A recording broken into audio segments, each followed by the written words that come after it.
નમસ્કાર મિત્રો, આજે તમને એક સુંદર જૂની બોધ વાર્તા સંભળાવું છું, સચ્ચાઈનો વિજય. તો વિડીયોના છેલ્લે સુધી જોજો. એક ગામમાં એક છોકરો રહેતો હતો. એનું નામ હતું વિજય.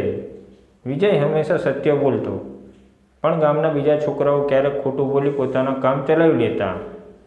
એક દિવસ ગામમાં એક ધનિક વેપારી આવ્યો. તેણે જાહેરાત કરી કે મારે એક એવા છોકરાને નોકરી આપી છે જે એકદમ સાચો અને ઈમાનદાર હોય.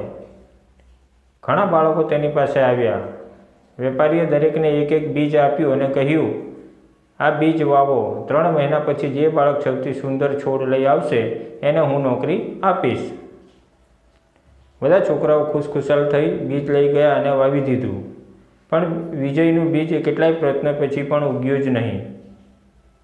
3 મહિના પછી બધા બાળકો સુંદર છોડ, ફૂલ, ઝાડ લઈને વેપારી પાસે આવ્યા. વિજય પાસે ખાલી કુંડ જ હતો.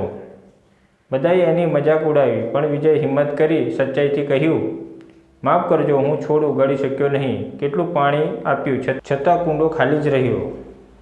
વેપારી સ્મિત કરીને બોલ્યો, બધા બીજ મેં ઉકાળી નાખ્યા હતા, જેથી એમાંથી છોડ ઉગી શકે જ નહીં. પણ આ બધા છોકરાઓ ખોટું બોલીને બીજ બદલી છોડ લઈ આવ્યા. એકમાત્ર તું જ સાચો નીકળ્યો. આથી તું જ મારી નોકરી માટે યોગ્ય છે. બોધ: સચ્ચાઈ ક્યારેય છુપાતી નથી. અંતે હંમેશા સચ્ચાઈનો જ વિજય થાય છે. મિત્રો, વિડીયો પસંદ આવ્યો તો લાઈક, કોમેન્ટ, શેર કરો. આભાર.